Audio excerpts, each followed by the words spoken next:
is cannabis, do you know galactically where it originated from? Yeah. Um, at least with what I track back, not saying I know everything. So in there's like uh, in even on the planet when it first got here, it's not as strong as what it was created as now. So the strains on this planet have become incredibly overpowered. So then they're taken off world as well and used in commerce and trade and to multiple realms. Uh, Light and dark both use it for various activities, there's technology within it greatly, which I'll list. The Wait, origins of Sean, can I stop you for a second? Off-world trading, commerce? I think that's pretty interesting. So there are species that will come here and somehow acquire cannabis onto their ships and then take it.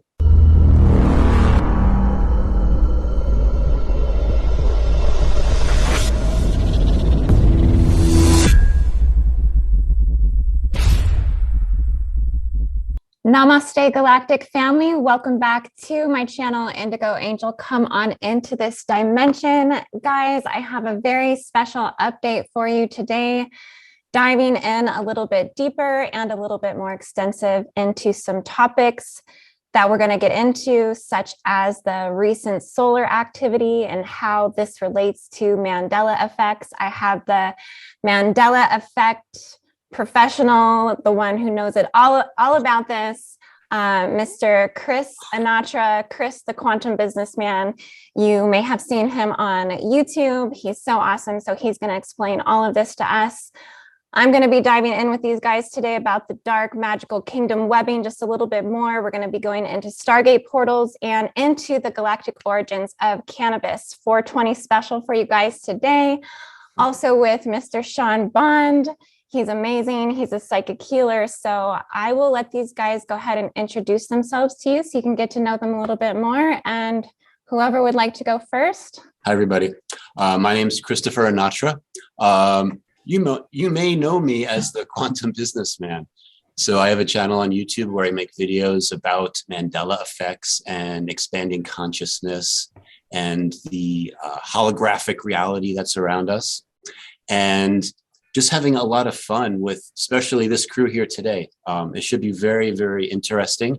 And we're going to talk about a lot of subjects. Some things are going to be fun, and I think some things are going to be diving in pretty deep. But for those of you that don't know me at all, I own a computer software company for food distribution. It's called The Last Mile of the Supply Chain. It's about getting food from food warehouses to restaurants and grocery stores and that type of thing. And then around 2017, I started going through my own little personal awakening experience, went through that whole dark night process. And here I am now in front of YouTube talking about things where if you were to ask me just like 5 or 6 years ago, would you ever talk about these things in public or even know about them? I would have definitely said, no way. So here I am. So you never know what the future holds. So that's a little intro about myself. Yeah, well, thank you so much for coming on my show today. You're on Indigo Angel, and I can't wait to have you bring up some of the Mandela effects in regards to the Disney parks, or should I say the Magical Kingdom parks that we're going to be decoding a little bit, because you did bring up some pretty interesting Mandela effects when it came to Tinkerbell and Yes. And the fairies and the fays and the elementals that are involved in the Disney parks. So yeah, it's very interesting. So can't wait to dive into that. And then Sean, tell us about you.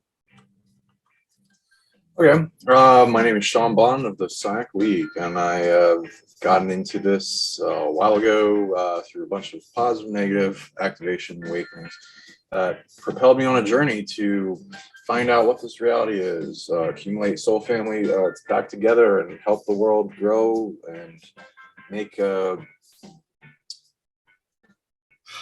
school that like brings everyone to greater knowledge about themselves, their greatest self they have within, and to bring their power out to the world and make it a better place. And everyone going into what they love and enjoy, and that power deep within that they need to reach in and grab when they're in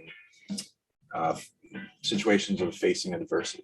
Yeah, Sean. So I was just reading a little bit about your bio. So it says that you're skilled at accessing the user manual for DNA technology of the body to track issues back to the point of origin in order to resolve any problem happening to the body or maybe accessed by organic spiritual technology within each individual, and you assist in creating operating systems to help individuals manifest dormant abilities that unlock their psychic potential and upgrade the body's energy systems.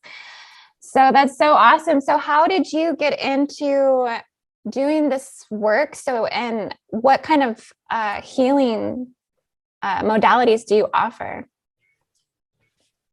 Well, I've been passionate about abilities for a while, since a little kid, and imagining going through a bunch of dreams and where I was able to fly and do telekinesis and teleport, and had ET visitations, and to talk to different spirits and stuff. And then, you know, going through the matrix of a school system and all that kind of like puts you back into a box of, oh, this is all it is and everything else is just make believe.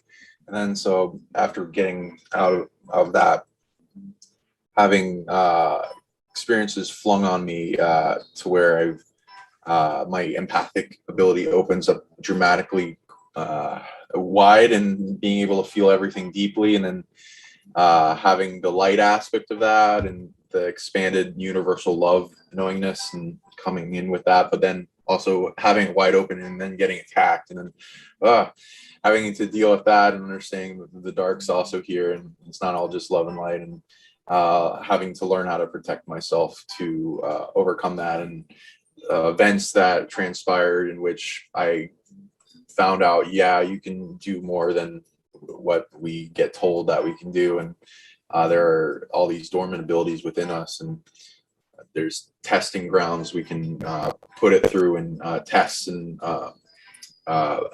building a structure in our body that makes it so that we can do more as we evolve.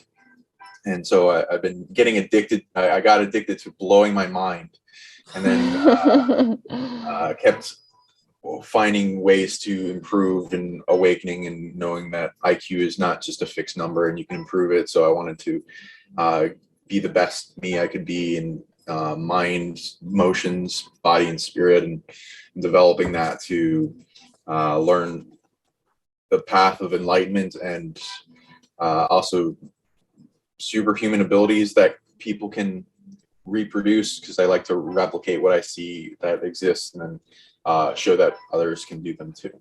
How about you? How'd you get into your field of expertise? Well, thank you for reciprocating the question. So it's definitely been a long, extensive journey, that's for sure. I would say I've always been awakened, at least to the spiritual aspect of things since I was a child. I did see angels and light beings when I was a child. I actually had 3 angels that would follow me around. Some of them were somewhat mischievous and would get me into trouble. But I did actually see them as a child.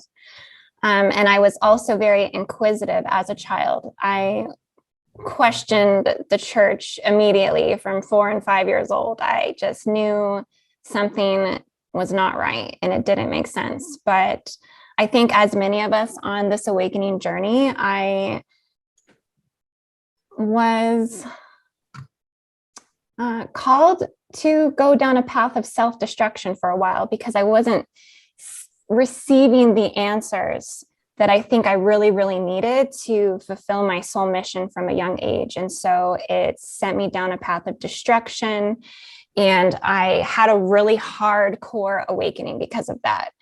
And it was one of those that just really knocked you on your butt. My immune system crashed. It was a very physical awakening for me. My spirit was, awakening in my body.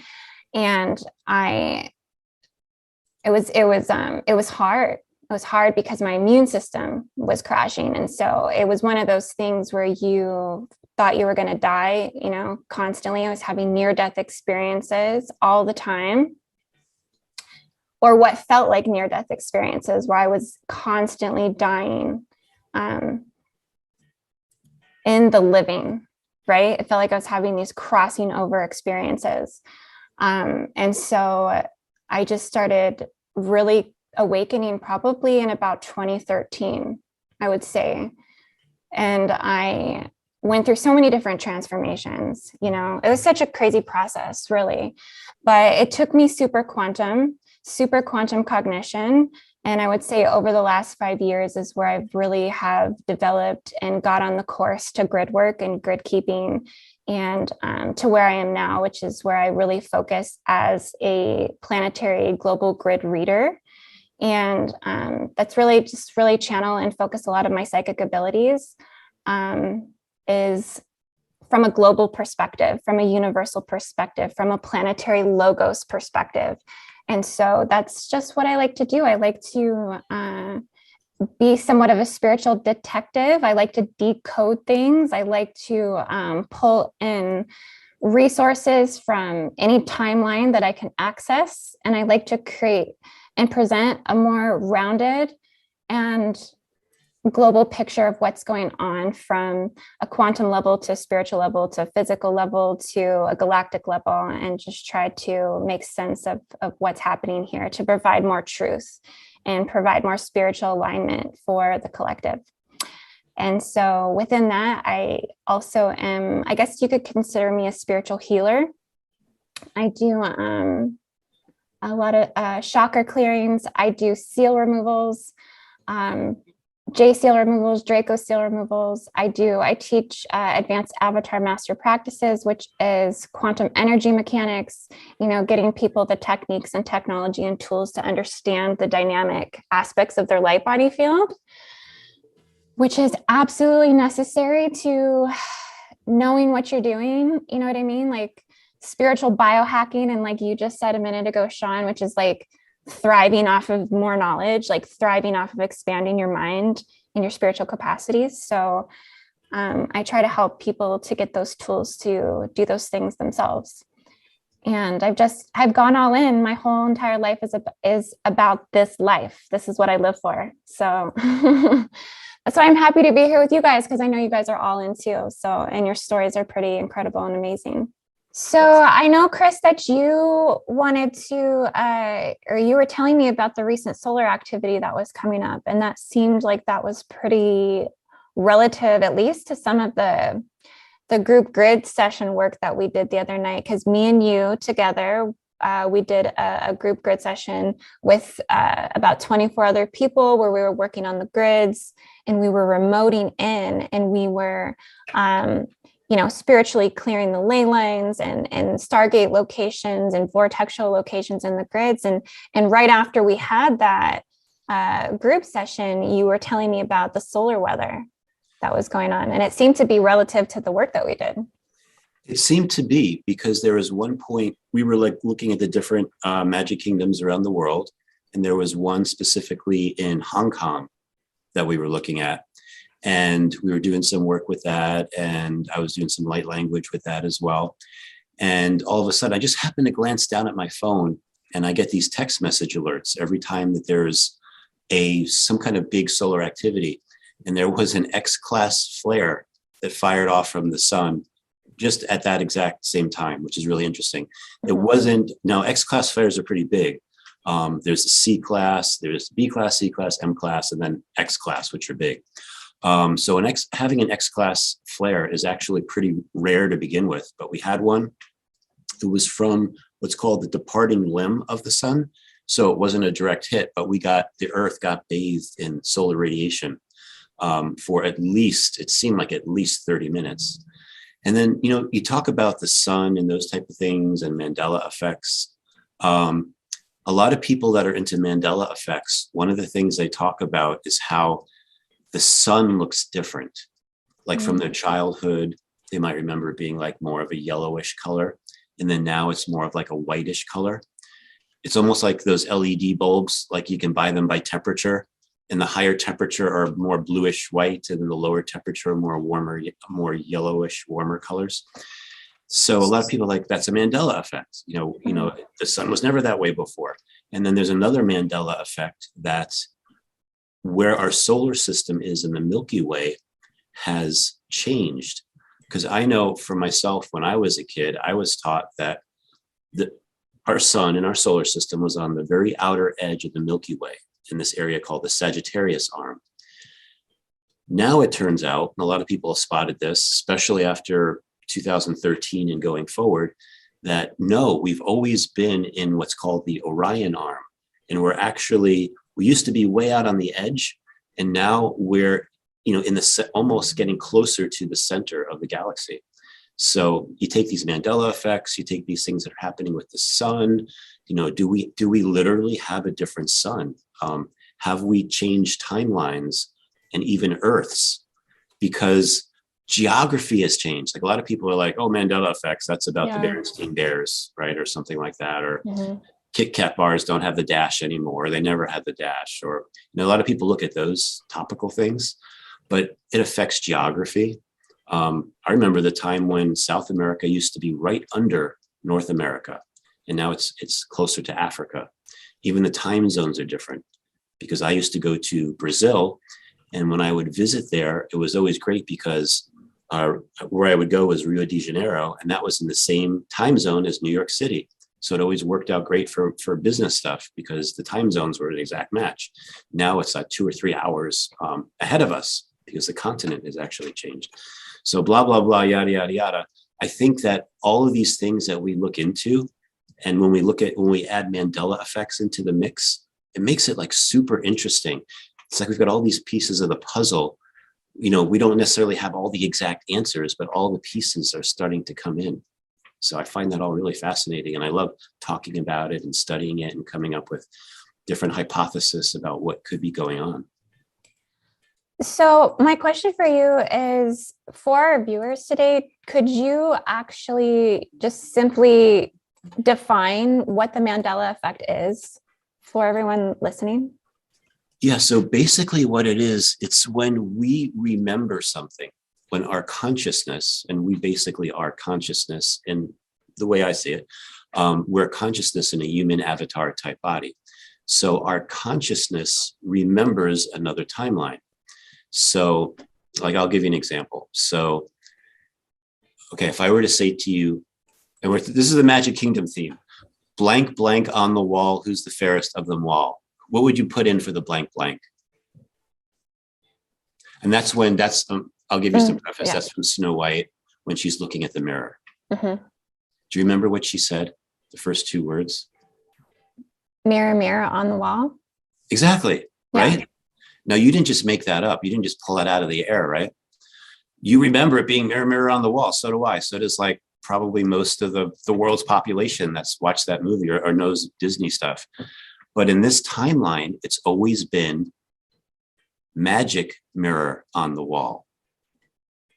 It's never been mirror, mirror on the wall. It's always been magic mirror on the wall. And then... No way. Yeah, so that's an example. And then it's like, so once you get over like the shock value, because I can keep telling you some of these things, and you'll be like, it's a big shock value. And it's almost like people get, I would say, addicted to these Mandela effects, because it's like, oh, what's another Mandela effect?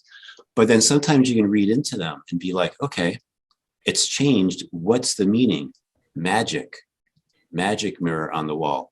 Is that an indication that we're in a timeline where there's going to be more magic, or there is more magic than other past timelines, which might have been a little less magical? So yeah, that's an example of what it is. But basically science will tell you, you've just misremembered. You're confabulating is the word they like to use. And they kind of gaslight people. And, but when you know something really, really well, it's hard. It's like, what? Like, I can't have just misremembered that. And when it's not just you, and it's with like millions of other people, it begins to like form a case that there's something important going on that science should legit be studying, but they don't. They just sweep it under the rug. Now, I notice a lot of these Mandela effects seem to have to do a lot with the magical kingdom, with childhood memories, with childhood books and literature, with the Berenstain Bears, things like this. It's not just specifically those things, but it does seem to pertain a lot. I mean, what would you say the percentage of Mandela effects that seem to pertain to like childhood memories of things? Yeah, it's really interesting because I find too that the older you are, the more Mandela affected you would be because you have more life experiences. So you've gone through life longer, you've got more life experiences, you've got more memories. So for people that are younger, people that are born like in the last 3 or 4 years that are watching Snow White, to them it'll always be Magic Mirror on the Wall because that's all they've ever heard if they watch the original films or even the films that come after that.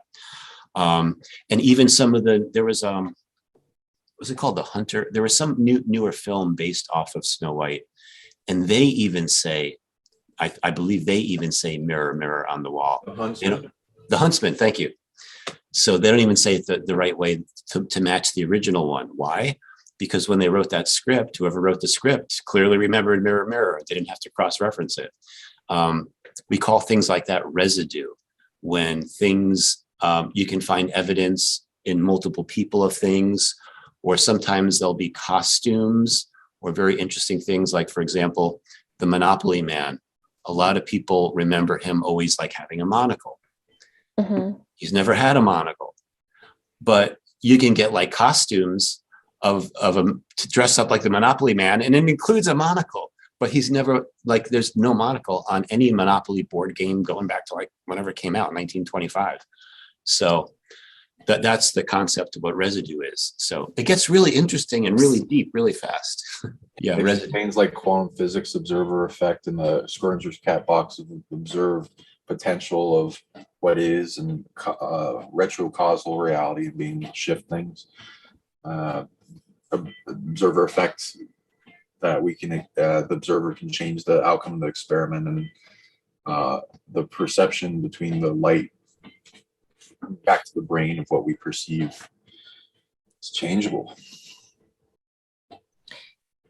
Do you think that these Mandela effects are serving humanity to stay in a focal point of like a tunneled reality of alignment, or do you think it is to, or you think it's meant to make it so our awareness is kind of pushing us to wake up out of the matrix or to see the glitches in the simulation? Yeah, I vote for the latter because that's the effect that it had on me. Because for me, like the first, like I don't know what these Mandela effects were.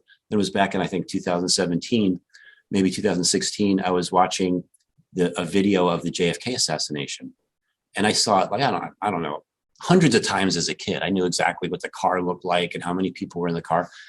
It was completely different.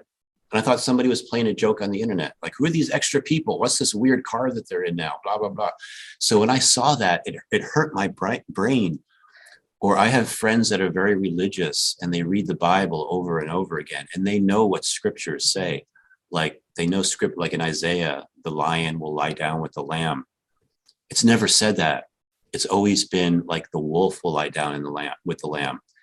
And I have a friend, and he said he just like went into his bedroom and just cried and prayed for like 2 days because he couldn't, in his actual Bible that he was reading all the time, he woke up one day, opened it up to that passage, and it was different. And he's like, what? He couldn't figure it out. So for some people at first, it sends you into this world of like, what is going on? Mm-hmm. But then when you go to the next level, then you start to be like, what is reality? Then I started questioning reality. What is consciousness and all that? So for me, that's the effect that it had. It's almost as if there is some form of time traveling and like recorrection of past timelines, or going back and changing past timelines. Do you think this ties into CERN or any of that type of technology? Have you gotten into any of that research at all? Yeah, it's funny because, a lot of people feel like, oh, CERN's one of the cyclotrons, like CERN is doing it. And from what I could see, because one of the things I do also is like look into the Akashic records and what they indicate. it looked like for a while, well, a short while, CERN may have had the ability to do something like that, modifying timelines, that type of a thing, especially because now in this timeline, CERN invented the internet. There's other crazy Mandela effects that put CERN in like a really good light. And I'm like, oh, that's really suspicious. I believe that I'll call it stolen authority has been removed from them, but there could have been a point in time where they did have that authority to make some of these changes. My opinion. Sean, what do you think about that? Because I see you nodding your head when it came to CERN. What are you thinking there?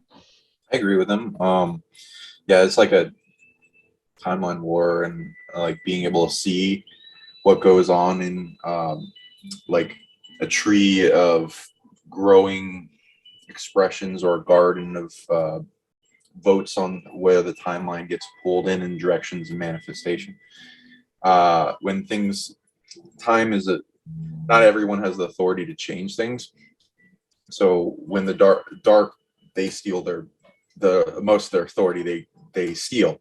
So they get it from other beings that are having the authority to edit the timeline, like a film that you're putting together in just the right way, and to meet a goal.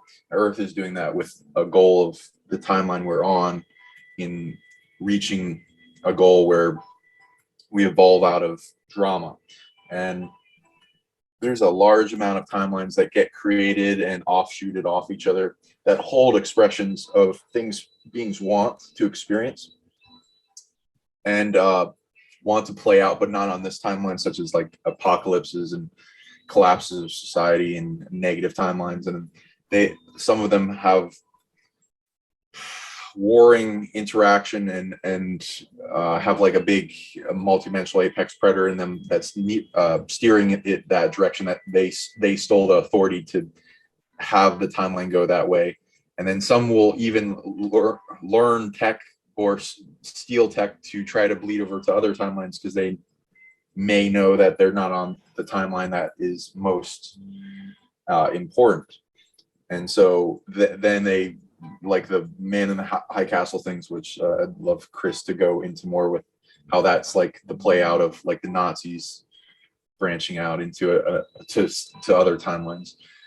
I will find a lot of things that branch off the now, go into the future, and they make really crappy timelines and existences, such as like what we'll experience in our abduction society as Greys or Zeta Reticula, as like a offshoot, a version of us from the future that hybridized itself, left the planet, lost its ability to breed, went into cloning started getting messed up in their colonies away from this planet, and then they come back to try to have their DNA saved and continue, and then putting it in us and have hybridization programs. And they have paradoxes that get created in the DNA, and then that's very wounding and emotionally distressing.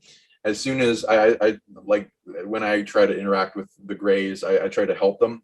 Oh, there's like over 4,000 plus types of Greys, but this one from the future, and they gave me a sob story, and it was all like, okay, I'll help you and all that. And then as soon as I signed up for that, huge amount of torturous pain just like came at me, and I felt like I was dying. So it wasn't exactly their fault, but it's like they're entangled with this huge drama of all these really bad, poor decisions that mess the timeline up. And they have their emotional body shut down a lot of the time because they feel like they'd be tortured all the time if they had it on. So, and then that makes a bunch of different factions. They're not all bad. And there's purposes for the DNA coming back and the continuation of it and the hybridization, but those paradoxes need to be resolved and so they can smooth out. And so there's a bunch of different factions of the future also coming back and influencing the present, from which in their perception the past, to either solidify their timeline or make it better, which I like the beings that are doing that to make it better. And I think it improves the timeline. The more timelines, positive timelines that are doing that to make the past better, that don't want to just like have control over the timeline for their ends, which is annoying. Yeah. Well, I can definitely agree with you on the hybridization traumas. I do feel like that is probably what halts our spiritual evolution on this earth the most, is how much trauma that we store in our genetics and our own DNA because of all of this hybridizing that has been happening since basically, the motherlands of Mu. And, the beginning of time, since we know human record anyways, and when they began to, or at least at the time of the division of the sexes, right? When they divided the sexes and pulled apart all of the fifth dimensional souls and away from the organic angelic human, and actually forced the fifth dimensional souls, so the twin flames, so to speak, pulled them apart and put them through forced breeding programs, through the reptilians, through the Anunnaki, through the Dracos, all of these things. So I definitely can agree that I feel like that's what we have to address, and that's what has to clear on this earth for us to, tune into those higher timelines that you're talking about. I don't think that humanity can move forward unless these hybridization traumas can be cleared, because that forced breeding program, or I call it a program, or a trauma, essentially is at the core of this, or it's a chink in the chain that goes into these gender universal laws that are being distorted, these creation universal laws that are being basically fractured, and reverse going into anti-life, right? Because everything is getting reversed and it's going the opposite direction through all of the gender manipulation. And so it's because it's distorted people's perception of their roles, male and female. I mean, it's so extensive, these hybridization traumas. And I think it really is going to take unanimously the collective to wake up. That's why this information is so important for us to get out. I mean, everything that we're doing right now, everything that we're talking about right now is absolutely imperative for people to learn their history on this planet and what they have been through and what they've been subjected to since they first came into this realm and into this world. And that's the only way I think that we're going to ultimately raise the frequency, is for people to be able to embody the planetary Akashic history.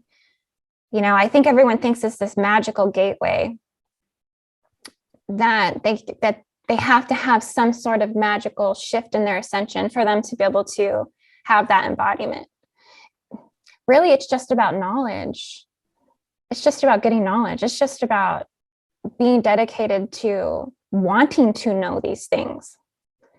That's really what it's about. But I think that's yeah. So you bringing up the hybridization traumas, that opens up a whole can for me, because I'm like, yes. That's what I see when I look into the future, and I look on the higher timelines, and I look into the 5D, into the future Lemuria, and where we're going as a collective, like in this higher frequency, this more hopeful, more peaceful, unified frequency.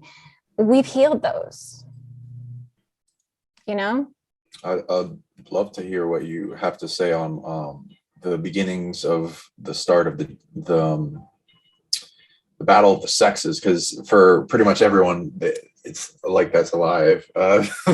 It's like, God, it's been going on forever. It's always been like that. It's just, to me, it's like, no, like what you said, and it's refreshing to hear somebody else say that.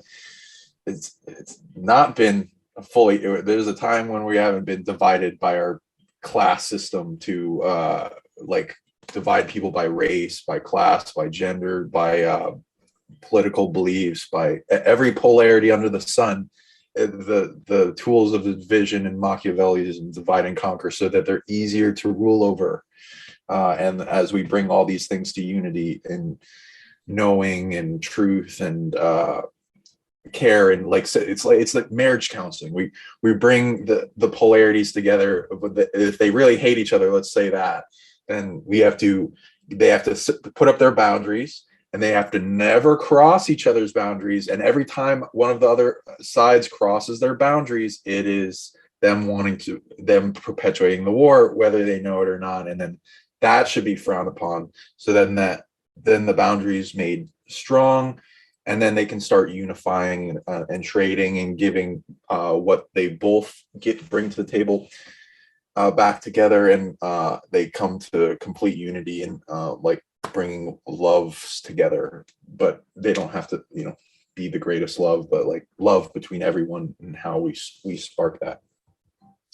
And yeah, well, when it comes to the division of the sexes, I can tell you what I do know and remember.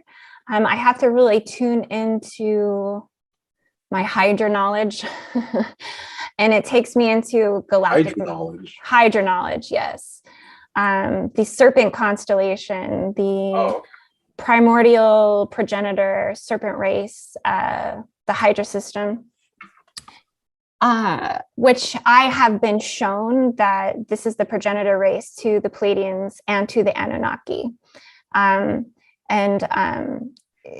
this goes back to the seraphim and the soul monadic structure of the seraphim angels, which I do feel that the Dracos and the Hydra systems ultimately both came from the seraphim system, but they are not of the same, genetic, but they share the same soul monad through the seraphim. And so having that said, I think it's pinned the Hydras and the Dracos at war since like the Naga. Yeah. Gotcha. The Nagas, and then the Dracos and the dragons. And I think it's a warfare that's descended from a celestial template down into the lower density planes. But I think it goes back even further than Hydra's history. Because some of the recollection that I've had had to do with the Great Cassiopeian War that came down from Andromeda, and that these were the beings that the Cassiopeian Council of Nine, they were like, it was a divine feminine, androgynous, unified divine feminine, divine masculine principle, and they brought down the universal laws from the Andromedan systems through the great councils of Cassiopeia, and they gave that to the Crux system. The Crux system gave this knowledge to the Nakal people of the motherlands of Mu, and they wrote about this in their creation tablets. And a lot of that information was lost, and it was, basically, burned. And but some of it did make its way to Lemuria and through the Kunam, Kumari, and into India. And so this is where the ancient rishis, I think, got a lot of their knowledge. Those creation tablets, they didn't like them, because they stated that the creator at that time, or at least according to the people of Mu, was the seven-headed serpent. And so a lot of that was taken from that time. And that's why if you look at Genesis in the Bible, they inverted a lot of those stories and made the serpent basically the antagonist. But they had taken a lot of that information from the Nakal tablets. But I think it comes down that at the division of the sexes, this was, I think, the beginning of the first genocidal seedings. And this is when, so I don't think this is something that ultimately came down from Atlantis. I think this is something, I think it's a parasitic type of genetic mentality that exists in all lineages, all races, all types, all creeds, all kinds. And I think that it's not the Dracos or the Anunnaki. I think it's something that exists within all of them. And it's some sort of evil that lives within. That's why I wanted to actually get into this. So shout out to Sethicus, because I would love to have his decode on this, because he's talked a lot about the old dark ones and what this means, that they're not from this universal system. They're not from this matrix. And Chris, we were doing that group grid session. And remember, we got to the location in Disney, the Hong Kong location. And I kept saying, I'm seeing something that's actually plugging the Stargate system of our Earth system into another Stargate. That whatever's fallen on this Earth, or whatever is seeded through the gate systems, through the hijacking, through the ley lines, through the genetics, this evil, right? That it's actually pulling and feeding off of our Stargate system into another system. that they've somehow hijacked our entire system. This old dark energy. I couldn't see much further into it than that, though. When I hear that kind of a description, it reminds me of, and I've made videos about this, the concept of the antiverse. So light, yin and yang. So, and then how that even ties into Atlantis. And when I've looked into things, I've seen that, well, there's different falls of Atlantis. One of the falls that I can see happened in the area that we call the Bermuda Triangle. And there's an area not right off, but near the island of Bermuda called Plantagenet Bank. It's basically the remains of a volcano. It's an electromagnetic source that's there. And there have been, like, the United States Navy, if anyone's ever heard of Sea Lab, that's in the 60s, they launched this thing for these divers and stuff to stay underwater for months, that type of a thing. They launched it on Plantagenet Bank, like they were actually studying that. Why would they could have launched Sea Lab anywhere in the world, and they chose that specific area, and they planted all these special listening microphones down there. Like, what are they listening for? And then you take the word Plantagenet, and that goes to European old time history, where a lot of the old kings, King Richard and all of these people, were all from the Plantagenet family. And there's even evidence. Actually, I saw this video of this it's probably like 9 or 10 years old. And what she did was she actually traced all US presidents. I think 98% of all US presidents can be traced back to their Plantagenet heritage. Now, so what does this all mean? It's all clues. It's all really fascinating. It's all really interesting.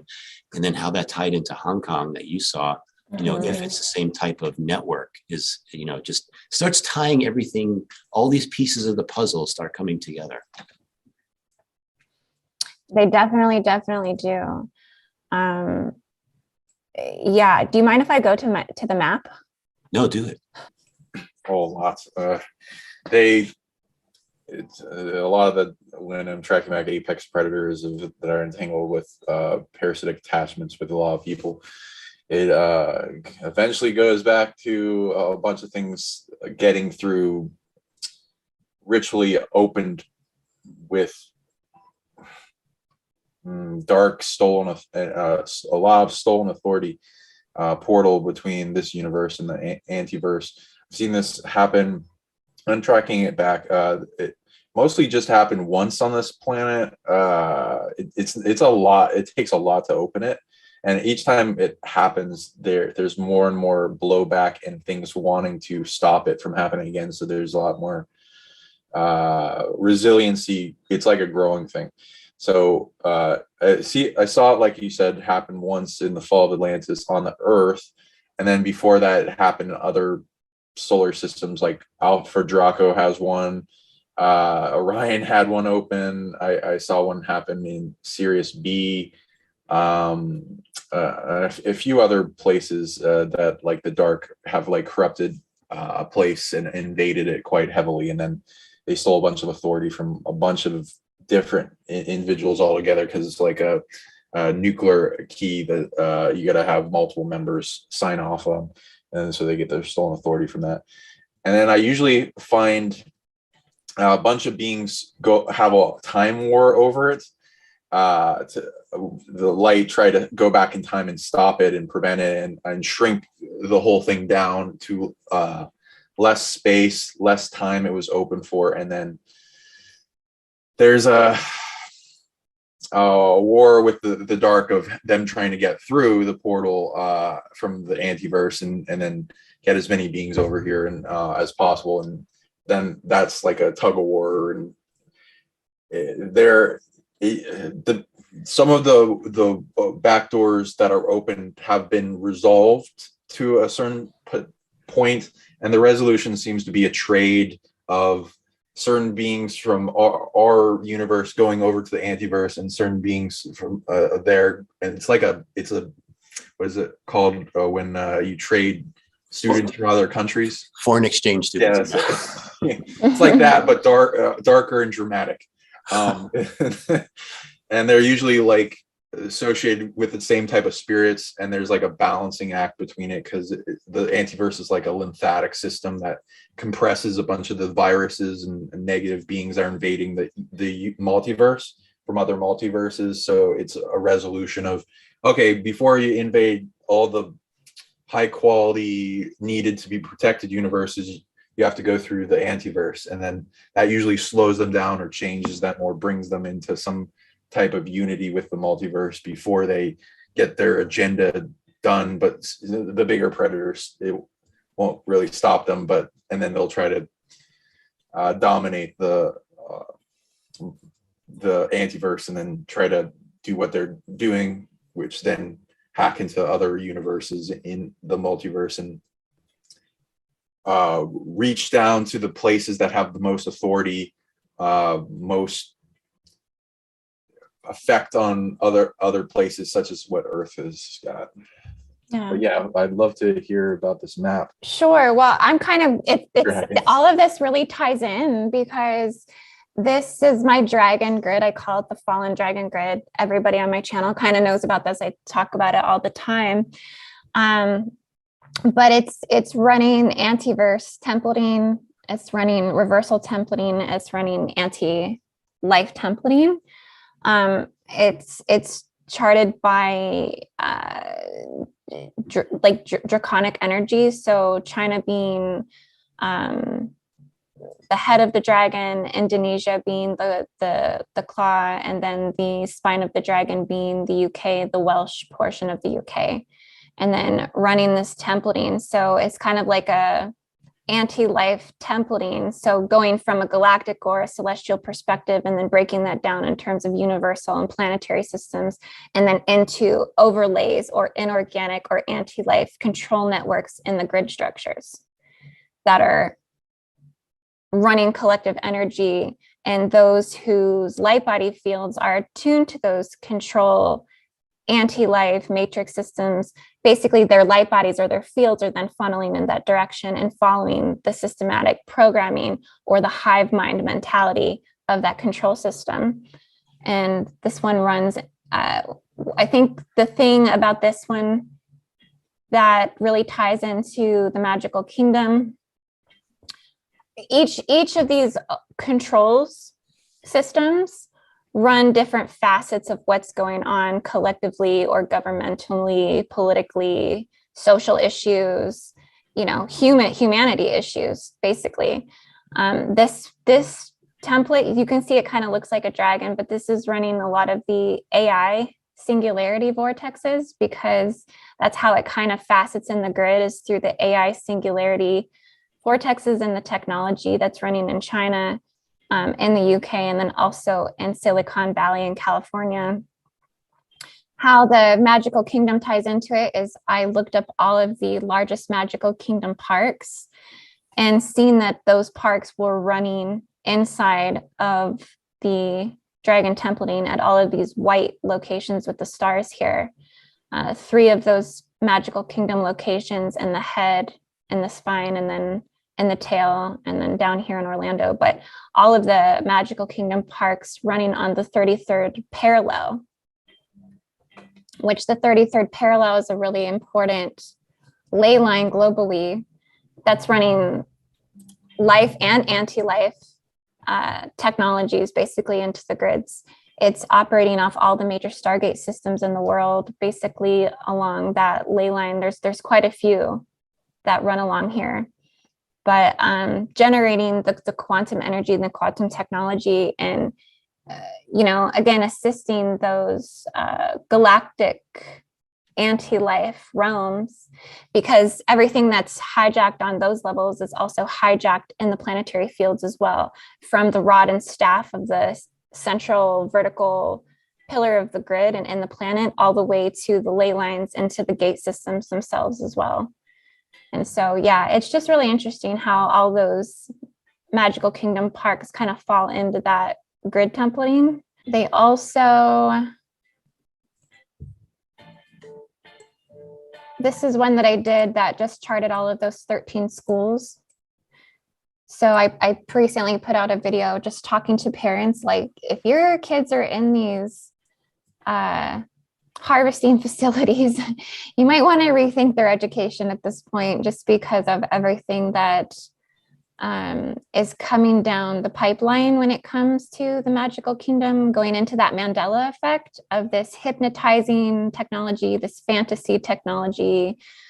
You know, it's archontic deception behavior, and it's how they are, you know, subconsciously programming the youth through subtle subconscious programming to distort their gender function and their gender principles from a really young age. And so it's just, you know, putting the message out that I think parents should definitely be aware and honestly be appalled. And all of this should really invoke their primal instinct to protect the fertile minds of their offspring, if they care about the direction of where you know, humanity is going, because we need the basic principles of gender to continue to, you know, have a fruitful civilization on this earth, right?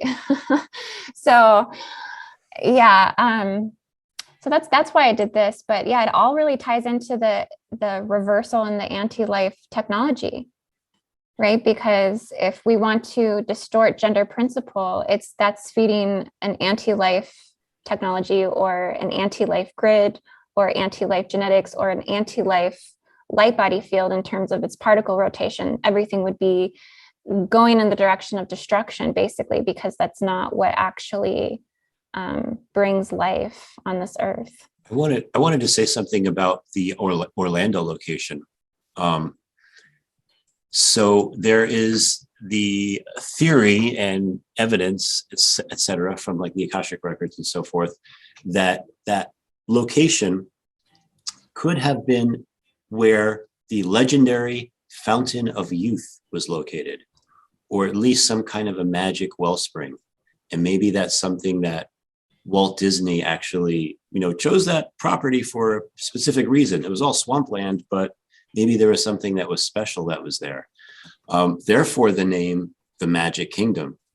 And I don't think there's any of the other Disneylands that are called the Magic Kingdom. They might have magic elements to them, but that is, you know, that particular location. So, you know, could that be that it's over based in their harvesting that magic energy and using it for their own purposes? Yeah, that was a really good point that you brought up.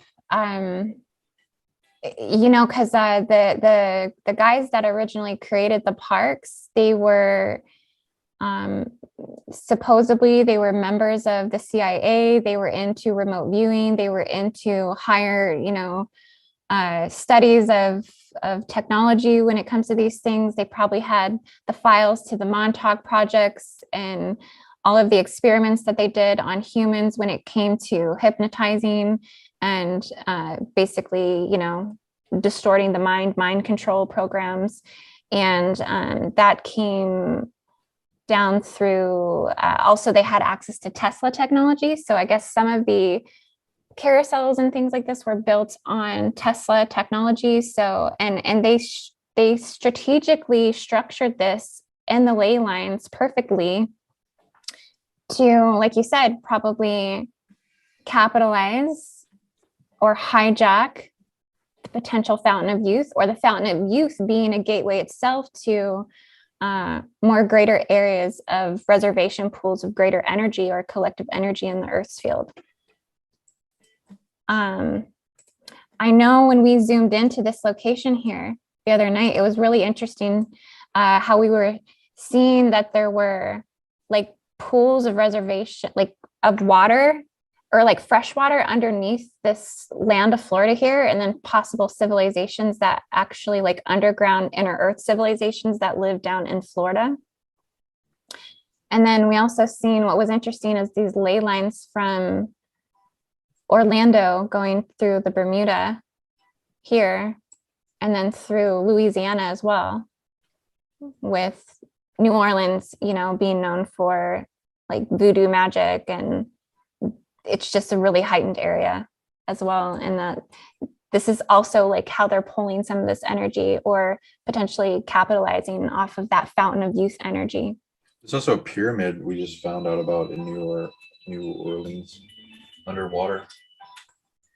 Really? I do know that the Fountain of Youth has something to do with the Bimini Islands. I think it said that the Bimini Islands were the restorative and mythical powers came from the Bimini Islands. So the Caribbean islands, basically. And then when you look at what's going on with all of the harvesting of the, the pedodontia gate type stuff, that is, everything is, the trade routes anyways are running through the Caribbean islands. And then you have this Fountain of Youth thing going through there as well. So it's kind of like, what is the Fountain of Youth? You know what I mean? Yes. And is there only one Fountain of Youth? Because all of a sudden I'm getting a hit that there could be more than one Fountain of Youth on the surface. So that's something to be aware of as well. And then it's really interesting too, when you look into the history of people that have allegedly found the Fountain of Youth. I think on that Wikipedia page that you had, I think Alexander the Great was one of the people that actually was able to find it. He traveled through a land that had no sunlight. Kind of sounds like Antarctica to me, but I don't know. And then somehow he was able to find the Fountain of Youth. According to a book that I had never heard of before, to me it's a Mandela effect, called The Alexander Romance, which is a book about everything from before he was born to all of his adventures. Because I had looked into that a lot. I'd never known about that. So I think just one thing I want to add is that, and I hope we talk about like the galactic origins of cannabis. That's why I'm here. I don't know anyone else. I know, we got to get to that. Yeah, so we need to get to that. But there's a lot of interesting things. But my point is, it seems like the timelines we're going into have more data inside of it. There's more information. So, and it could be like kids, like Napoleon, has 3 sons now. I always thought he never was able to have, he never had any kids with the main woman that he liked. I forget what her name is at the moment.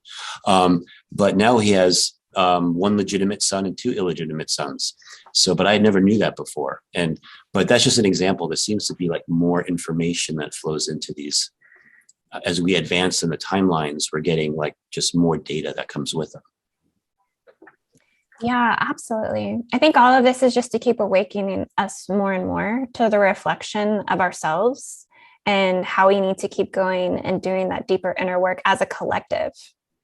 I think a lot of us have done this deep inner work on a personal level. And now it's time for us to step into guardian roles and parental roles and assist others and bring others through, and then collectively be reflective, and then start collectively starting to dig a lot deeper and go to the root of these childlike distortions.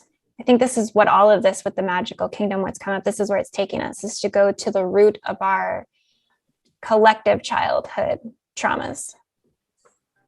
Yeah. So we're clearing a lot. Exactly too. And then just like sharing all these things that we learn. So like I'll learn a set of information about something and you have your expertise and what you're looking into and studying, and you're bringing that forward and you're sharing that, and people are like certain things people are resonating with, and it just keeps building that I'll call it the human consciousness grid. Like all of a sudden, like the 99th monkey, we're all finally going to get it. Like, oh, this is what life is about. It's not what we were taught by the government, which in Latin literally means mind control. If you look at that, that's another show.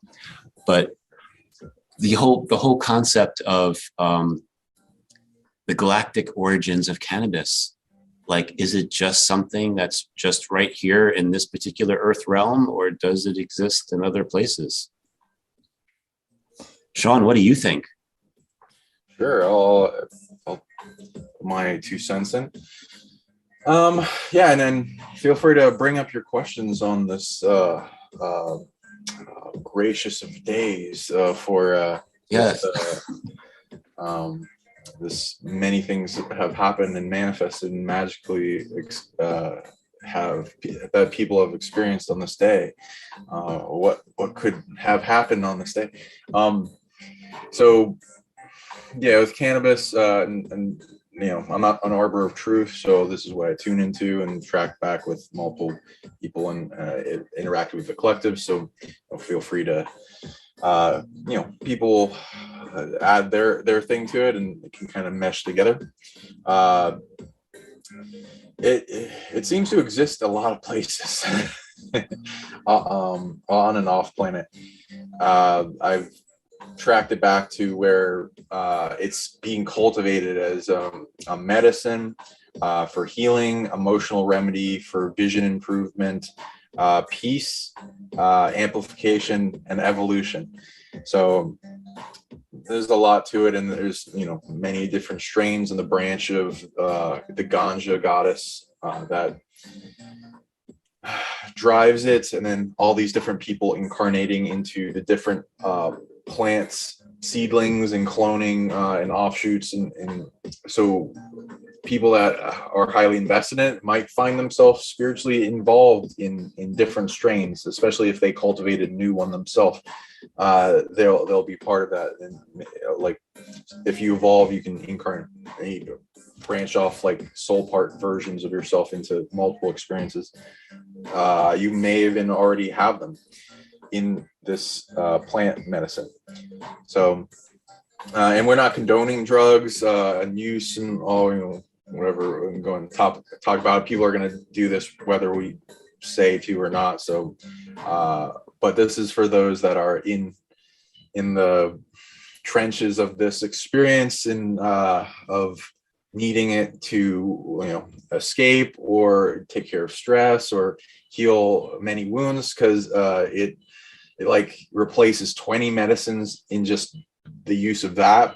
Don't recommend smoking it, but people do. If you have to vaporize or ingest, but whatever.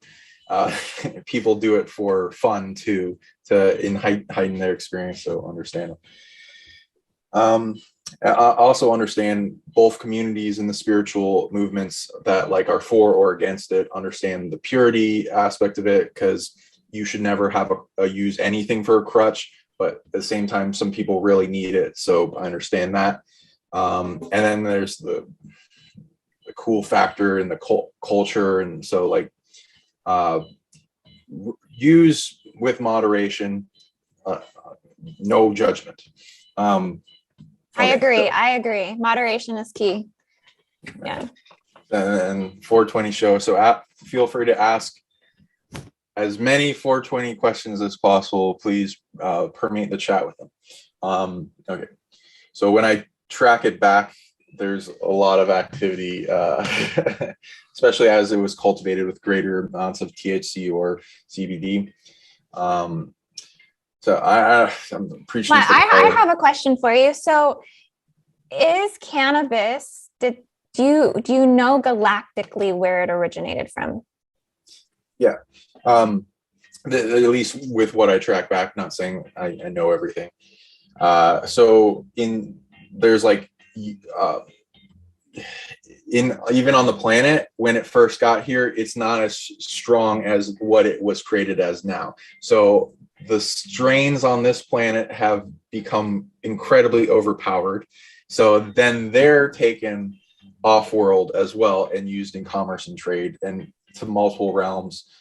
Light and dark both use it for various activities. And there's technology within it greatly, which I'll list. Wait, Sean, can I stop you for a second? Off-world trading, commerce? I think that's pretty interesting. So there are species that will come here and somehow acquire cannabis onto their ships and then take it. I just want to make sure like the audience understands what you meant when you said that. Yeah. Oh yeah, it's many species can interact with it safely. It's relatively low toxicity. I don't even know of anyone that's ever overdosed on it. So imagine the scientific test and video that would entail. But yeah, so when I read back origins, I find It in concept is older than this universe, but the strain as it is now and the potency of it is relatively within the Earth game. Before it got here, I do read that a lot of it was brought here by like the Anunnaki in like various amounts of things they brought with them in farming and activity and knowledge. They're like a super hybrid that mixed with many different races altogether, including some of their older royalty of Orion reptoids and Syrian, a large amount of hybrid of royalty. And then I see they got it from Sirius, from Sirius B is they one of their faction offshoots that got it from Sirius A. And Sirius A seems to be like the main hub of a lot of the creation that was going on. Before that, though, I do read in the center of the galaxy, it was being formulated on different planes of reality, of trying to figure out solutions for things, and then being spawned on multiple planets.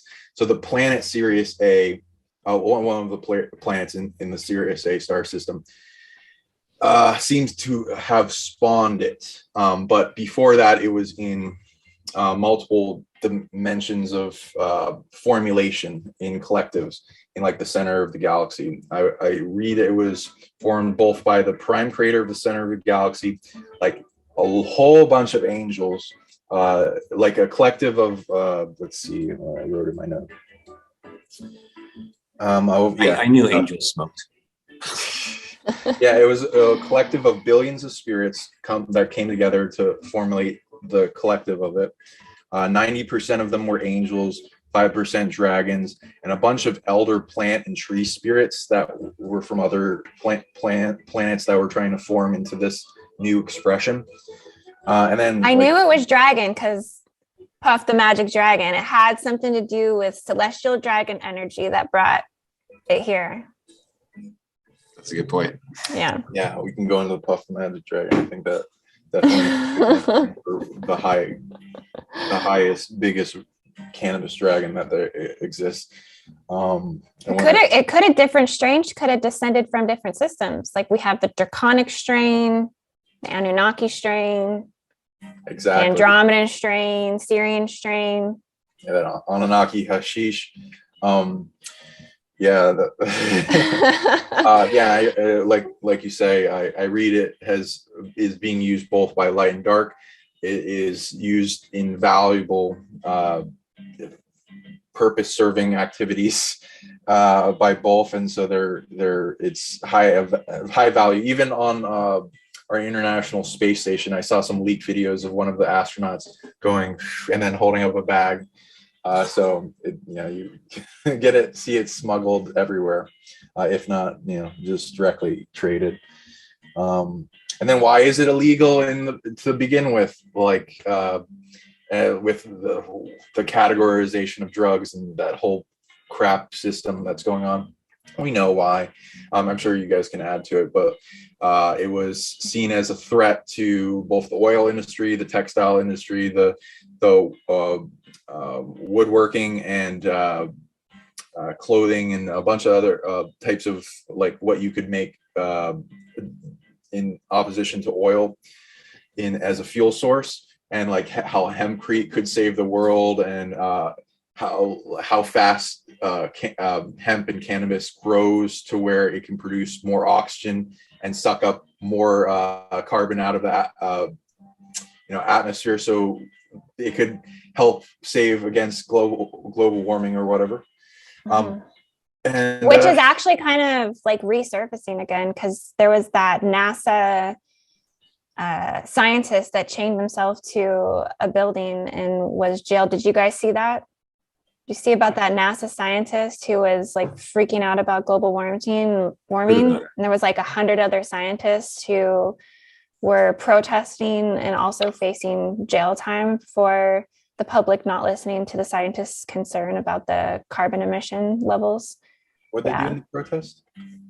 And there was a NASA scientist, I guess he chained himself to the building and they arrested him because he was trying to get his message out about you know, how serious everything is. He started crying. It was a big deal. It was, you know, it got, you know, shared out and everything.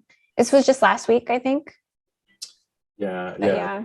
A lot of those problems can be solved with all the technology that we're going to have that can like suck up carbon emissions out of the air, and all the free energy that's being suppressed that would end the oil industry, which is why this whole problem is perpetuated by the oil industry. And then they're trying to get a carbon tax, and that doesn't solve the problem. That just makes the elite more money.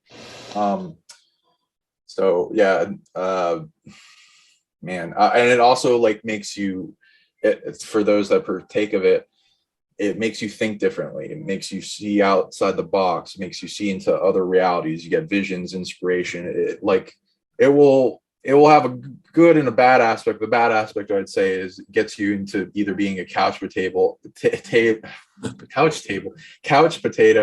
and doing nothing, and like maybe not being as productive, and also like low memory retention, and numbs you, and it's not good for like traveling.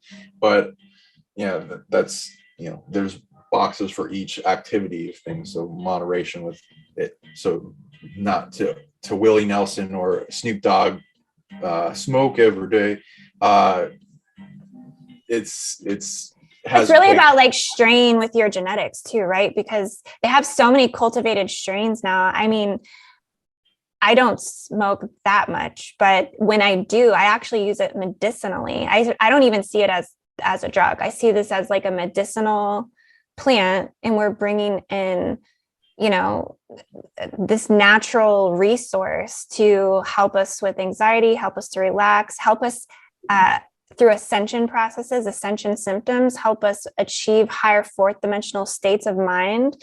It opens up the cannabinoid receptors and allows us to reach those higher levels and that higher elevation, and let go and relax into feeling more so versus thinking. It helps us, you know, put down the mind. And so, I mean, I wouldn't recommend it to, you know, somebody if they don't feel like it's right for them, but I could say that it can be used as a spiritual tool for meditation. You know, it can be used to help you achieve spiritual goals if you know, use it in moderation, and, you know, have like a goal in mind with it, and also find the right strand that is good for your body and your genetic makeup. They have so many options now. At least I know in Colorado, they're definitely like way ahead of the game when it comes to that. If you go into the dispensaries, you can go in and choose like all these different, I mean, hundreds and hundreds of different strains, and they have everything broken down to the amount of THC, the amount of CBD, the amount of this or that, and what it does and how it affects you. So like, if you don't want something that's going to like make you landlocked, and you want something that's going to make you think, like you said, out of the box, you know, then you have these like hybrid or sativa strains that have these different effects that do different things. And I mean, they help cure so many ailments in the body, like premenstrual syndrome, things like that. I mean, there's like specific strains just for premenstrual syndrome that actually ease, you know, PMS. So, I mean, it's just, it's really, it's like you said, I think it's cultivating the collective to be able to become more organically based and organically minded, and tune us back into our organic resources. And I think you're absolutely right with that. What do you think, Chris? One of the things, like, there's a couple things. One of the things is like Indigo was talking about, how there's all these different strains, right? So I find that like really fascinating, because how easily you can crossbreed different strains of marijuana. And when I was tuning into it, I was getting an image of an orange marijuana plant, completely orange. And I'm like, what the heck? Where's this from? And then I was getting the Oz realm, the land of Oz. They got some. They've got some of the orange strain. And then when I was looking further into it, and I think, Indigo, you've got a link that I sent you for the different strains, but there's actually all the different chakra colors there's different strains of marijuana that they've breeded together. to create different colors. And then you wonder, a rainbow of cannabis. Yeah. If you scroll down a little bit, it starts listing the different colors, like red, rainbow, orange, like in the Land of Oz.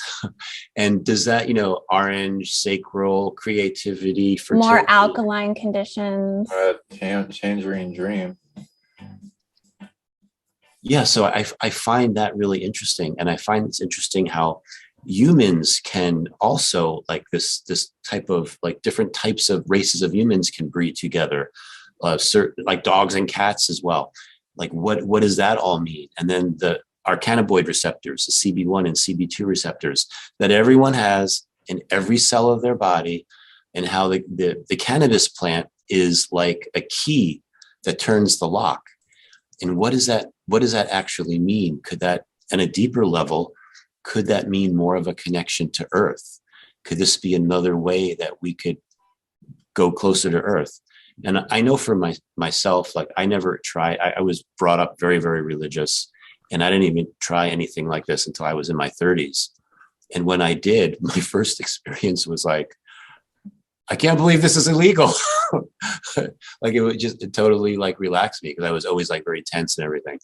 So yeah, so that all these different aspects, the different colors, how we have the cannabinoid receptors inside of our body, they're all clues to why the plant is here, the medicinal value to it, how can it help us grow and spiritually mature, because it does it can, with the right strain especially, put your mind into a certain state where you're more receptive for things, like DMT would do. When people would smoke like a DMT substance, all of a sudden the veils get lifted, the person's body frequency literally vibrates higher, and you can see more of what's actually around you.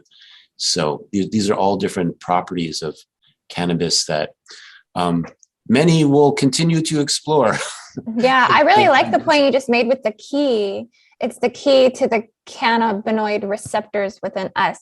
Do we know what the cannabinoid, am I saying that right? Receptors within us, do we know what they're for if they're not to be activated with cannabis? What do they serve inside of us? Exactly. It's like a very special cipher. It's like a very special key. So yeah, exactly. There must be a reason. One of the receptors, I think it's CB1, is the one that actually makes you feel physically or mentally inebriated or high. I'm not sure about what the CB2 does, but yeah, these are all really important things.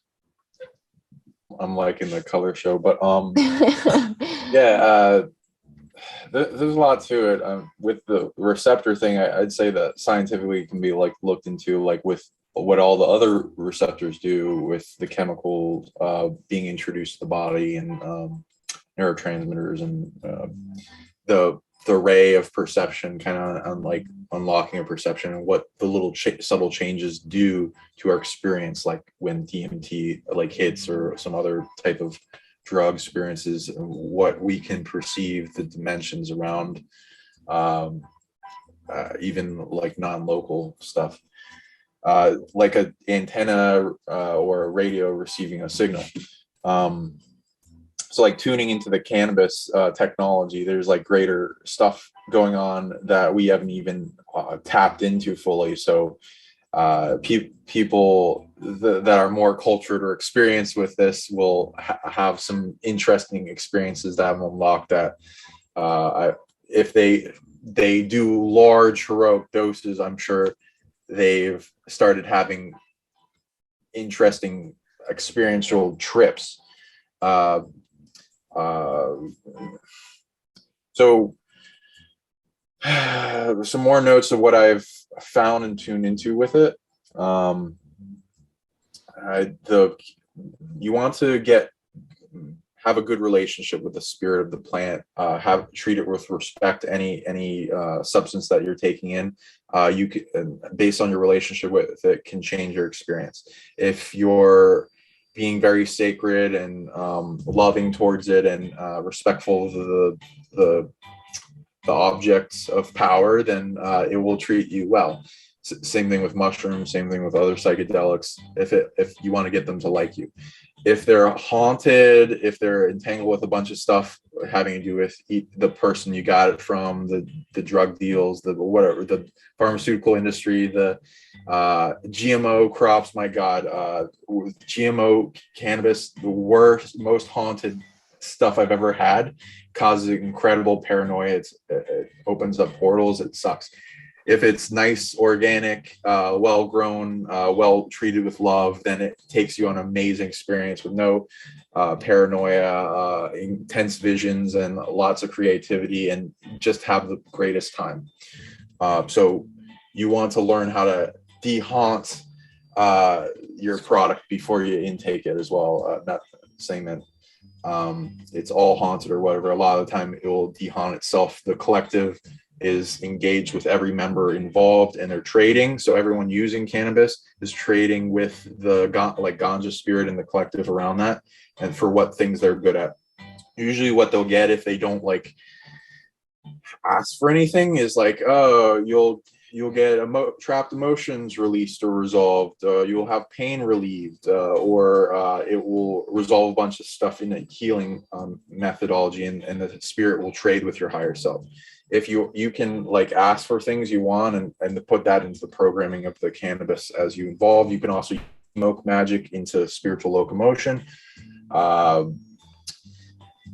There's an involvement with the collective where I was able to grow in it to a large degree, where you can earn where up in the spiritual collective to where you're a bigger player involved, and even have your spirit involved in a particular strain. I was recently getting to the point where I could resolve more of its bigger problems that was expanded through the multiverse. Most of the problems it's dealing with is on Earth. Most of the drama I'm reading, bleeding over and trying to attach to it, trying to steal soul parts from the collective, is a lot at the fall of Atlantis, some at the fall of Lemuria, and some at when war was first introduced to Earth, is like the big wounds that cannabis has experienced. So if you want to trade and you're good at resolving things, those are the things to heal up, and cannabis will love you and level you up and involved in it. Also, depending on what day you're using it, what's going on around on the planet, how many other beings are using it, how overloaded it is with things spiritually asking it for help. Like recently, most of the things that were overloading the cannabis collective were like people that were stressed out in Ukraine. And before that, it had to do with the truckers in Canada. And so like you can help bring that back up to its high state of being so that everyone does well. But essentially those people are like asking for help to get through their trauma and stress. And so they're going to need the most amount of help. So that's where most of Ganja Spirits Collective is going. And that will happen around the planet with each drama, with the users, and escapism. There's also like a thing, if you want to make it so cannabis and the Cannabis Collective is doing really well, if you learn how to purify things, if you learn how to unite with beings in the collective and get everyone working in harmony. Depossession is also a good skill, that not many people know it. The unity of inner child and inner elder for some reason, and like most people don't even know about the inner elder. But inner elder. Good point. I like that. Yeah, it's like our future self that has like grand hindsight of all the experiences, and it can relay that back in intuition anytime that you made a very correct decision. I am definitely one with my inner elder. It's like bringing them together, and then it's like a big merging of both miracles and grand knowingness. I've always said I'm like an 80-year-old in 35-year-old body. Here's the high mind. Oh yeah, and then I was reading things with matrices that were trying to attach and target high-powered spirits that would change the future and then bring Earth up out of negative state into a higher dimensionality. And so a bunch of things in the future are targeting that, and then stealing matrix authority from specific places, and then throwing them at people and trying to get them caught up in like a continued loop of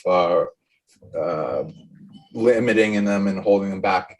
There's always a way out of the matrix. So they're it's like making a prison. If you don't make a way out, then if you accidentally get locked into it, it's bad news, and then so that would be really stupid. So there's always a way out. Usually the last place you want to look, your shadow, big fear, core fear, whatever. And the fear was like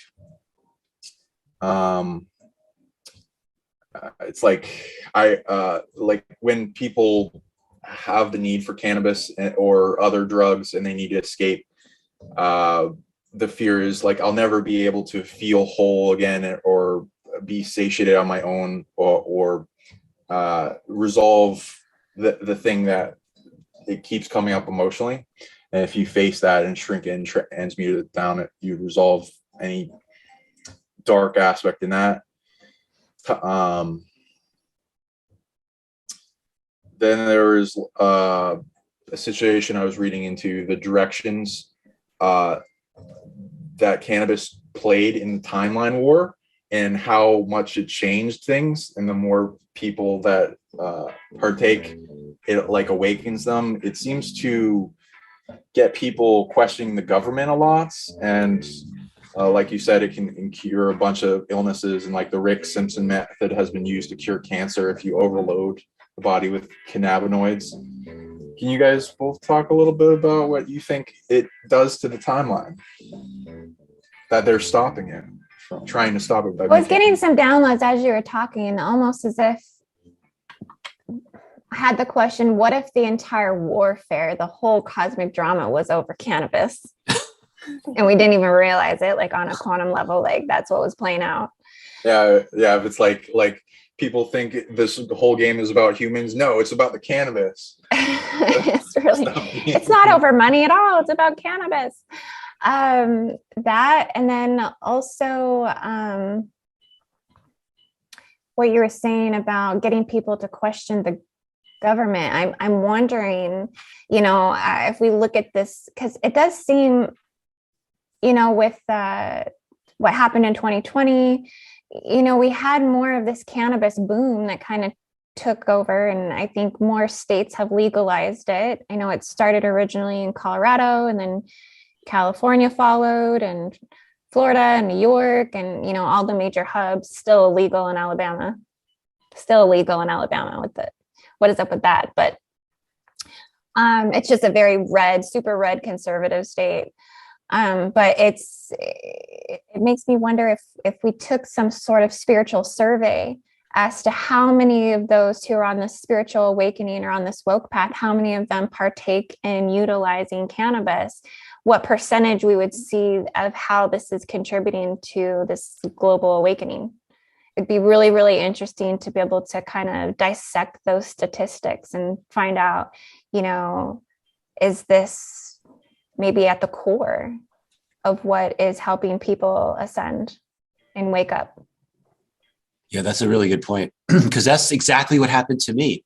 Because the first, I was raised very, very strictly. Like I barely would drink a beer or a glass of wine maybe once every 5 years. And then the first time I tried cannabis, I was like, why is this illegal? I was like, and I began to really question. I honestly, sincerely, at that point forward for myself, started to really question the government, because it made no sense. It made no sense at all. And as we've been talking, I wonder how much cannabis the Pleiadians are exporting from Earth into the Pleiadian star system. The Pleiadians are getting down. Yeah, exactly. And I just want to mention one other thing real quickly. Is one of the things that Sean spoke briefly about was like weed possibly, or it could be the cannabis could be haunted, or somebody could get a bad trip from it. And legitimately, that could happen, especially who you're getting it from. It's like anything else, like a negative energy gets put into it. Mm-hmm. So I know for some people, you can scale it like -10 to +10, 0 is neutral. Let's say -10 is more of the haunted variety, and +10 is like, woo, super sacred. You can, someone like me, I'll use something like muscle testing or kinesiology to figure out like, where is this particular batch? Like, where did it come from? And, blah, blah, blah. And I'll say, oh, that might be a 2. And I might want to make it more. So I'll put it on my altar or whatever procedures we have to like make it more sacred. And then that reduces the chances of people being like, oh, I didn't like it, or et cetera. It could be they didn't like it because they had, there was literally a negative like energy that was attached to it that wasn't cleared. So I want to just mention that too. Mm-hmm. Also, yeah, going back to using in moderation, I think if it's something you want to try as a spiritual tool, it's a good thing to do in subtle amounts of moderation if you're going to go into meditation, because it really will allow you to get to those higher states. But also the reason for moderation is just the health of your body, right? Making sure that you're not damaging your throat, burning the back of your throat, or damaging your lungs, or things like this. One thing I found for people that like to partake in using cannabis is to do a lung cleanse every now and then. And there are supplements that you can do for that, which is something called NAC. It's a respiratory, it's like just a natural vitamin that you take it detoxes the lungs, and also a supplement called quercetin. I just thought of that because I've been taking those. Quercetin. From onions, right? I think quercetin, is it with a Q? With a Q, yeah. Yes. Quercetin. I'm pretty sure it's from onions, but yeah. Yeah. I've been taking those in combination together before I go to sleep at night. And I do feel that my lungs expand and I get a much deeper breath before I go to sleep. I just really like that feeling. So I've been doing detoxes for my lungs lately. Lovely. But yeah. It's wonderful to hear, because most people don't even know that you can detox their lungs. I know, right? I just actually found this out recently. In the last few months, I've been getting more heavy into my supplements and things like that. But I just noticed when I took those two in combination together, I just really felt myself getting a nice deep breath, and it felt really, really good. So I know it's working. Also know those inhalers that will help breathing, and if you hack up what's in the lungs for a certain amount of time, then they'll release a bunch of the crap there. And yeah, it's one of those big things that's like a give and take of, you'll notice your cardio dips if you smoke too much. So. And I just want to say too, not everybody on my channel or your guys' channel may resonate or align to using cannabis for spiritual practices or for self-spiritual experimentation, or, and if you don't align with it, that's okay. The best thing is to go along with your gnosis. It's definitely not for everybody. And, but yeah, I find it's a really great tool when one's going through the dark night of the soul. And it also helps getting people off of prescriptions. Exactly. And it helps people get off or out of addiction patterns as well, because it's like, for a lot of people, when they're struggling with anxiety or depression or, whatever it is, and if you go to a regular doctor, they're going to give you antidepressants, they're going to give you sleeping pills, they're going to give you anti-anxiety medications. And before you know it, you're hooked on all of those things. And now you're struggling to get off of these things that are affecting you or making you more sick in other ways. And the thing about cannabis is it's a natural thing that can help you with curbing those anxiety attacks or moments of depression. And you can utilize it more of like, not something that you need to repetitively be addicted to, but can help you in moments of, weakness or whatever, trying to get through some of those low points, to keep you from going into addictive patterns with chemicals and things that are really actually going to take a much greater toll on your body. That's my personal opinion. Everybody might not agree with that, but I have seen it help people that I know in that way. And so I've seen it firsthand. So I do know that it can be used as a tool for something that is more constructed as a pathway to getting you on the right path. Right. Yeah, exactly. And for like people that feel like they've been wounded or are in a state of sickness or something, they're dealing with like anxiety or uh, being a target individual or extreme stress or something that you're not like uh, fully balanced out. It's a good place to get you back into balance. If you're already in a state of homeostasis and you're good and maintaining the spiritual purity, feel free to keep doing that, because it's not going to like, it's only going to give you a interesting experience. It's not going to like elevate you beyond like crazy. So if you can, if you're at that state where you're avoiding it, feel free to keep avoiding it if you're able to maintain yourself. But for those that need it, like in sickness with a lot of other medicines, use it until you can get yourself up to the state where you don't need it anymore. And there'll be a little bit of a struggle on when that is, or when it is, only if you are still facing the same issues of anxiety, because you which takes going to the core of the issue. If somebody's like trying to find solutions in all these other directions and only the directions that they're okay or comfortable going in, you're usually not going to solve it. It's usually the most uncomfortable thing in facing. That's like the core issue. And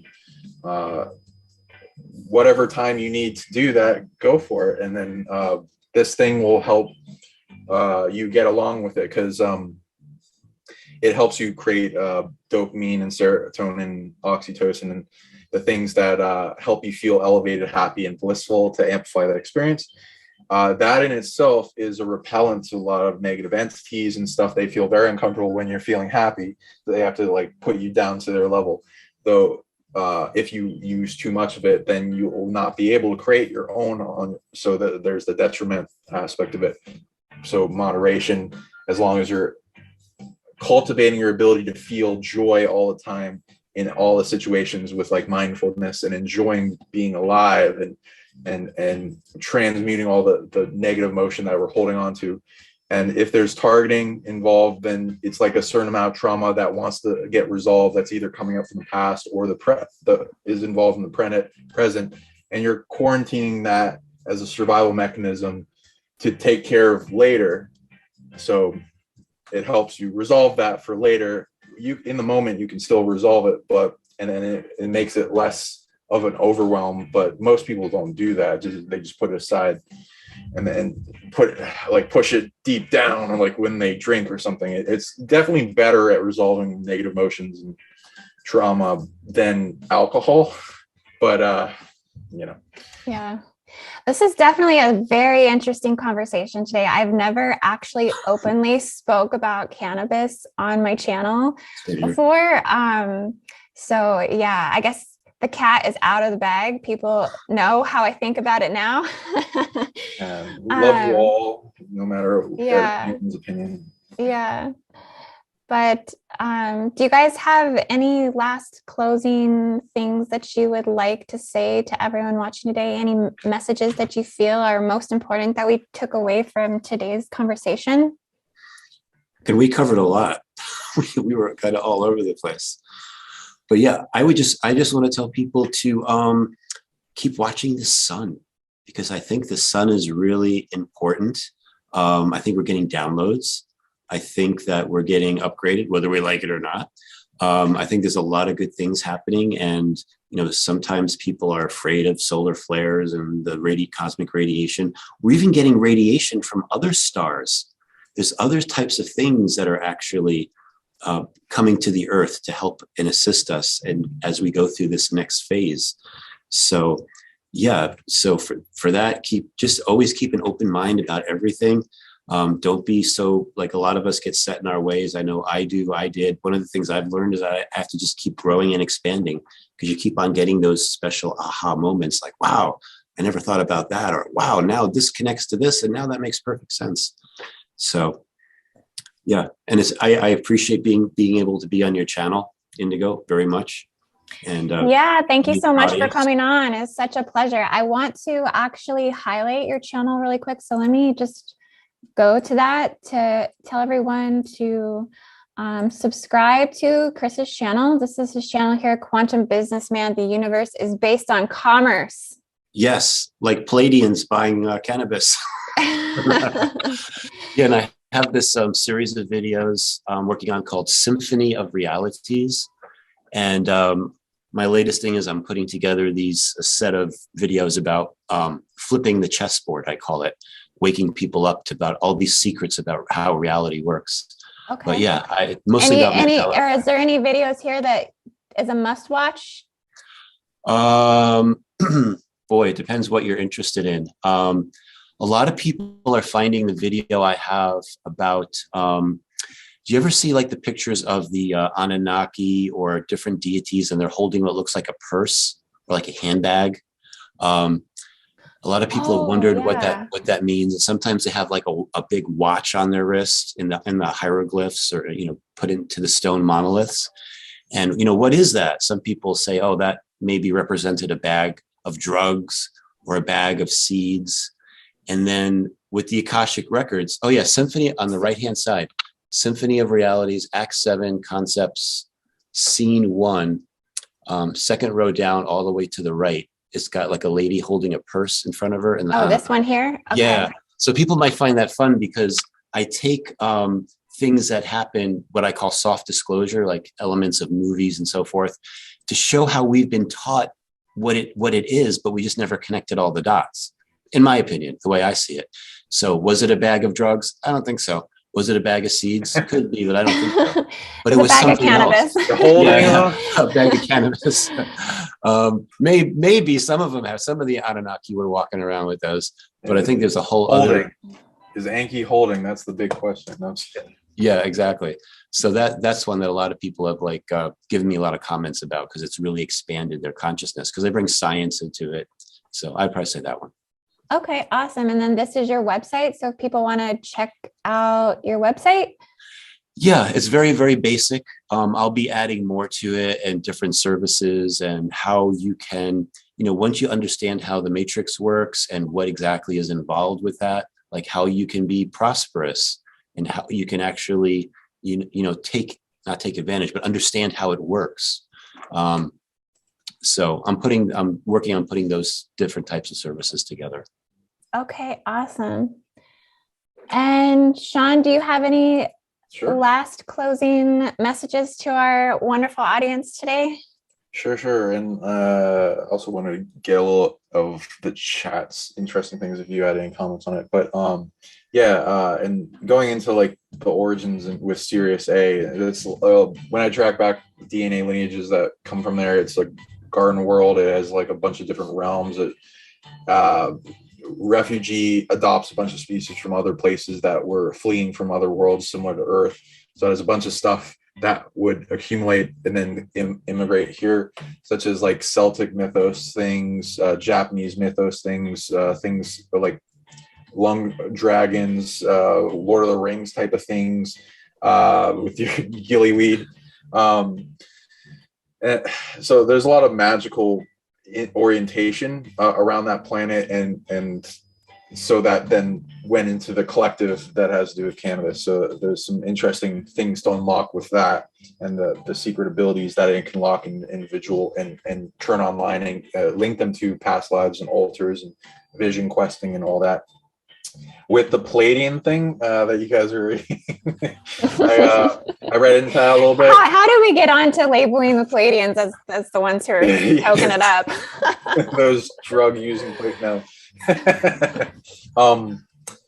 So there's a lot of different types of Palladians, and so definitely can't be racist with that. But most of the users for cannabis in the Pleiades, I'm reading 90% are ones that are associated around the planet. So them having to deal with the Earth is making them need to use cannabis.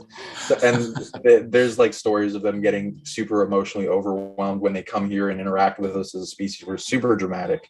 So can understand that is they may want to smoke a joint after that. And then I don't read that they usually smoke, or in their preferred method seems to be like some interesting advanced technology that replicates the energetic frequency signature of different medicines and then relays it to them. And so they have like ones for cannabis, and they're tweaking that around with different combinations of things, and then they make a super medicine. And then if they want to use it for the high effect, the rest of most of the percentage of them using it is for healing, and then sometimes for parties. And they're like, hey, there's this cool drug from Earth, let's try it. And then there's a thing that people can engage with, like I call it bodies, when they're engaged in operating system with their human DNA tech, such as like the light body, the dreaming body, the astral, all that. So cannabis body, let's say that as you're engaged with it, you can like monitor it, get look at how things are going, and upgrade it with each use. And the upgrades like build upon each other as you're like building a collective to learn from the ganja spirits and the ganja goddess to earn up the abilities that they have, and then have that in a physical body. With things people are saying in the chat, just to say that we didn't ignore you the whole time. Somebody said canine Anubis. That's a canine Anubis, and people are saying like the Canis majors and stuff are involved. Yep, that's the Sirius system, but they're not the only beings that engage with it. There's a lot of different species that come from Sirius, such as the Canis. There are feline races. There's avian. There's humanoid. There's long skulls. There's giants. There's all this kind of stuff there, and dragons and magical stuff, like in the mythos, as I just said. People are asking about mushrooms, but we might not have to do that at this show. Yeah, and people saying they love the show, and thank you guys for coming on. Oh, well, thank you for being here with us as well. We really appreciate it. We appreciate all your comments. And I'll just plug my stuff, and then I'll ask for when we upload it on ours for you. Yeah, I was going to show your channel really quick though. So this is your channel, PsionicLeague. So everybody go and subscribe to his channel, show him some love. And what else? Was there any video here like that you would recommend that they watch on your channel? There's all kinds. I accumulate, besides interviews and of many different powerful individuals, I accumulate representations of superhuman abilities being done, soft disclosure, and like motivational things that like push people to a new level of energy and stuff. Video magic. So yeah, feel free to go through that playlist, and when you guys go there, I'm also on PsionicLeague.com. There's a bunch of video products there. I put up blueprints for abilities and how to learn them, and I do sessions and stuff. So feel free to get one. I also send clearings for those that need them, and I'm got well known for being able to heal targeted individuals. And so these are your services here: 30 minutes, 2-hour consult. Yeah. Oh, it's a 2-hour consultation. Okay. Heal and resolve problems. Okay. How about you? How about me? Yes. Yeah. I didn't have mine pulled up. But you can find me at indigoangel222.com. I have all of my services listed: deep chakra clearings, J seal removals, Draco seal removals. I do. Is it your site? You can pull that up. Feel free to take your time. You want me to pull it up? Yeah. I can pull it up. Yeah, Indigo has a beautiful new site. I did, you guys. I just got my website redone. I'm so happy. It was so much work. It's just such a grueling thing to have to redo your website. I was not excited about having to do it, but it took about 2 weeks to get everything transferred over, and I'm just really happy with the outcome. You can go here to buy my book, How to Read Celestial Akashic Starseed Origins. I basically have a methodology for finding your starseed origins. I have my memberships, Patreon on Patreon. So if you clicked here, it would take you to my Patreon link, patreon.com/indigoangel. This takes you to my videos, my YouTube channel. You can donate. And yeah, because like I said, we're all in full time. We're all fully invested. This is our life, so donations really, really help. I have my blog section, and yeah, I have my services. This is my my chakra clearing. It's very, very in depth.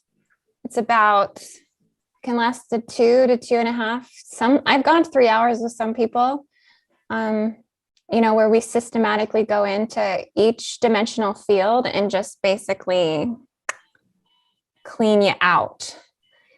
And I ask a lot of questions. I like to really push people to dig deep. And so I think that's really important, is just clearing up the light body field and getting every single part of you self-actualized, self-reflected. The J seal removal.